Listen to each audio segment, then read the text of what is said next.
Have you heard of the Dark Times Academy in New Zealand? No, I hadn't either. But I do recognise some of the names involved, and they've even started a course after, I think, Googling our website. We might enrol in it. Let's check it out.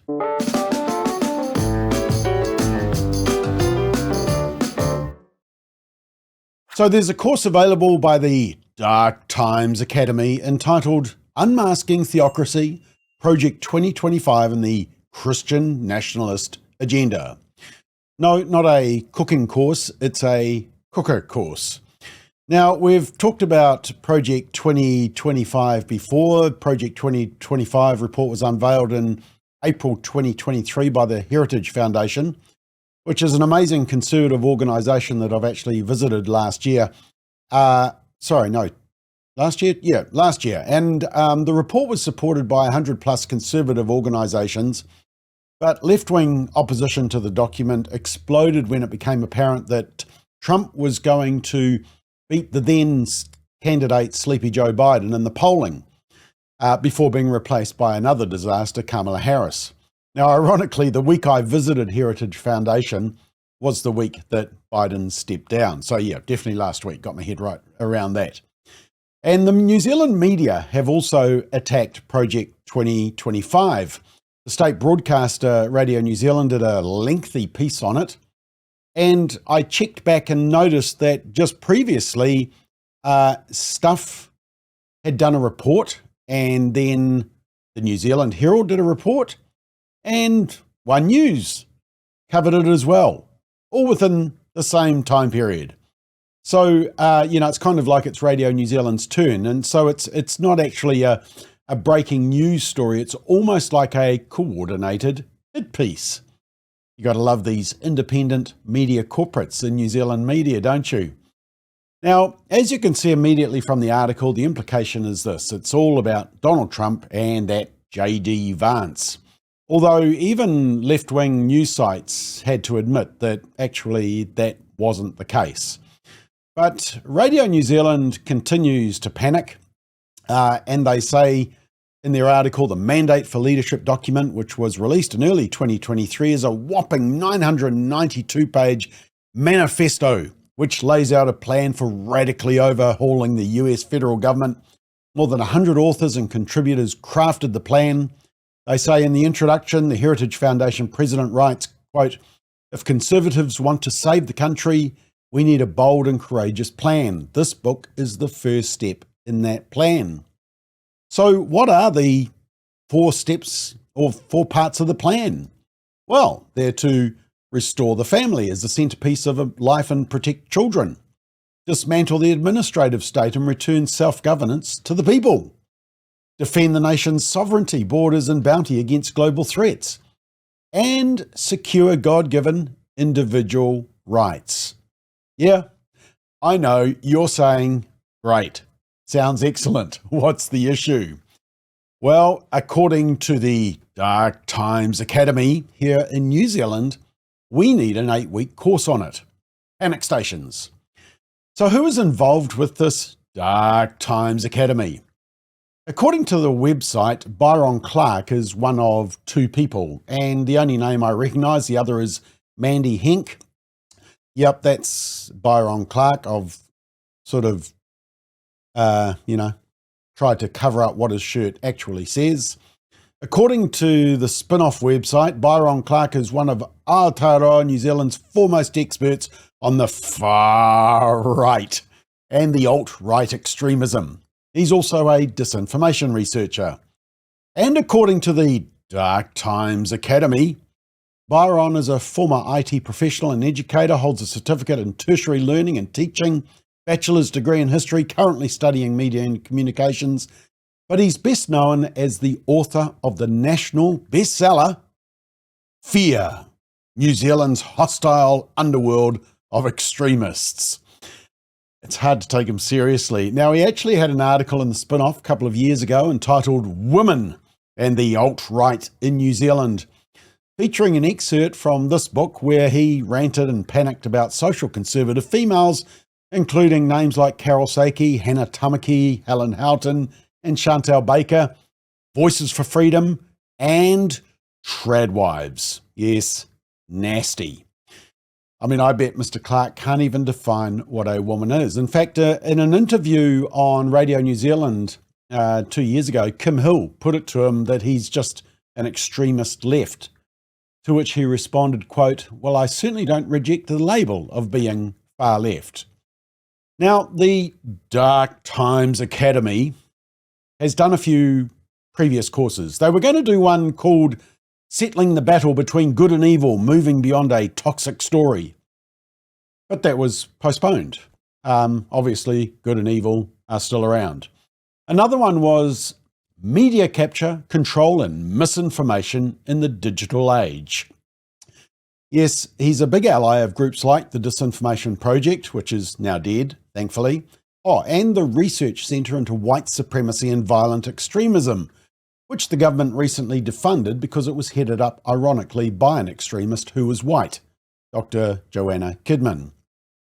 Now, the Dark Times Academy also have a sponsors page on their website, which is blank. So that's going well. But anyway, here's their latest course.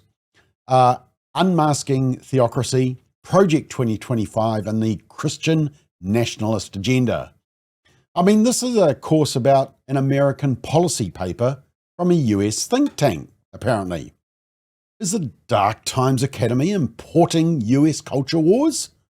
Where's Chloe and Chris Hipkins when we need them? Imported culture war. But it's not just about the US, apparently. It's worldwide, even here in New Zealand. Conservative religious and political forces have been working patiently for decades to impose their beliefs on the world. With Project 2025, victory seems within their reach. Join Dark Times Academy for an 8-week course where we will learn what Christian nationalism is, where it comes from, what it means for the world, and what we can do to fight back. I should offer myself as doing a promo for them, eh? Now, the instructor apparently is Dr. Eric Rephun, who has worked as a university lecturer, designer, journal co-editor, has a PhD in religious studies, has published original research on Mormonism in Battlestar Galactica. Okay.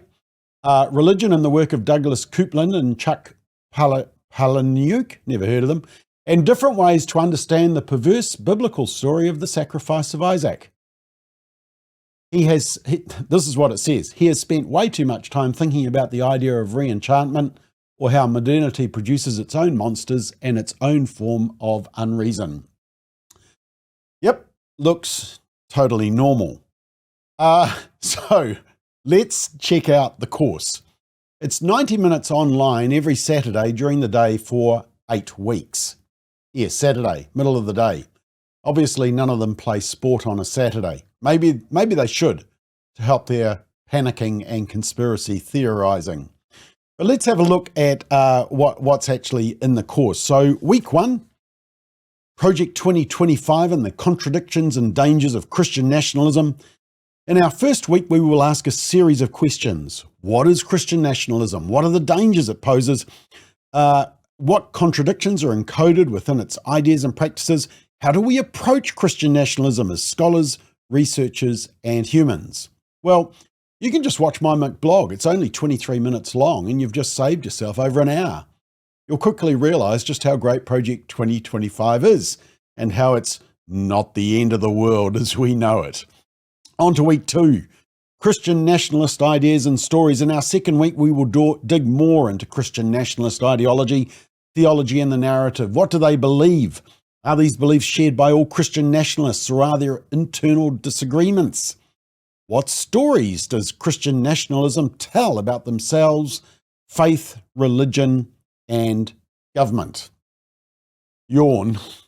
But the next session, you soon see that it's not really so-called Christian nationalists or even Project 2025 that's the problem. No, it's Christians, the ones who read and follow biblical teaching and live their lives accordingly. And who believe biblical values and morals are what benefits society and families. those radicals and terrorists, and tradwives, of course. So week 3, using words to order and divide people. In our third week, we will delve into how Christian nationalists and right-wing Christian extremists, more broadly, use and abuse language, including how the movement reframes and redefines common words and concepts like religious freedom to further its own political and cultural goals. We will also explore how Christian nationalism seeks to impose a gendered and racialized order on human society through coded language and other means. Using words? I mean, they can't even define marriage, woman, mother, gender.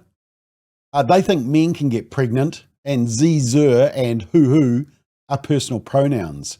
They are the last people to talk about the manipulation of the language. Week number 4, in our fourth week, we will take a break from all the words and get into some statistics. Who calls themselves a Christian nationalist? How do they understand themselves and their movement? At the same time, we will confront a very difficult question. Is Christian nationalism defined by a set of beliefs and practices, or is it merely an identity? We will also engage with what we might call a soft Christian nationalism, which pervades the thinking of far right, but not explicitly Christian nationalist figures like Jordan Peterson. Oh yes, that nasty Jordan Peterson.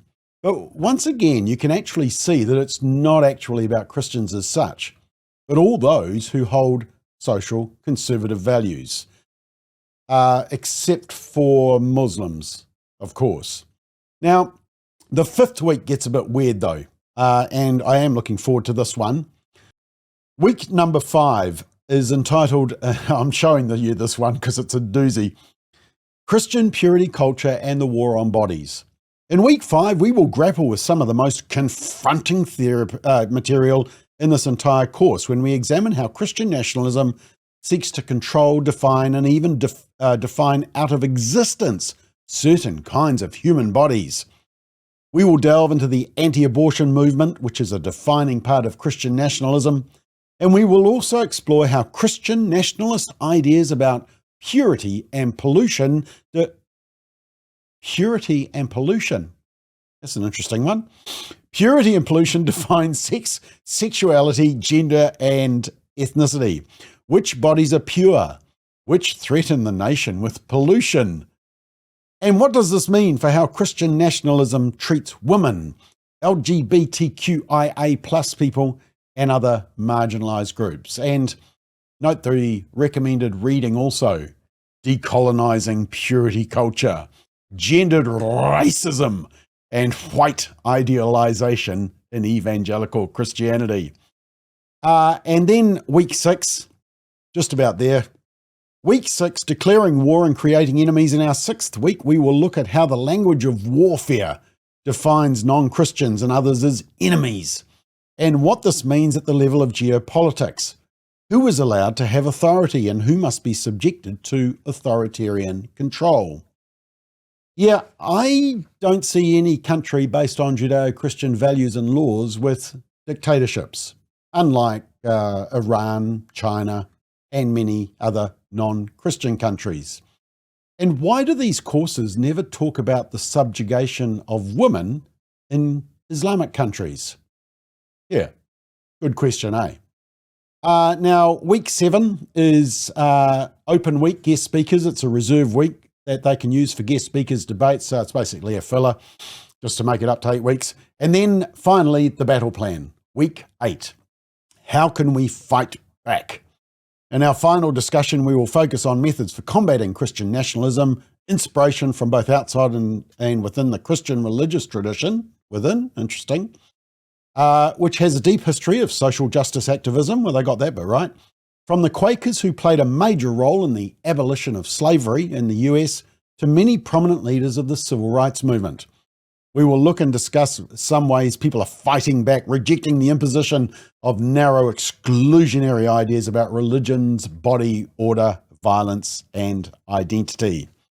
Yeah, don't tell them that William Wilberforce was a devout Christian, or that Martin Luther King Jr. was also a Christian and a Baptist pastor. It will blow their minds. By the way, to give up your Saturdays to attend this cooker course, it will also cost you $350. Somebody's going to make great money from the 2 people that attend this course.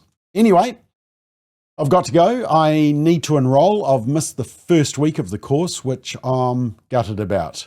I hope they still accept my enrollment.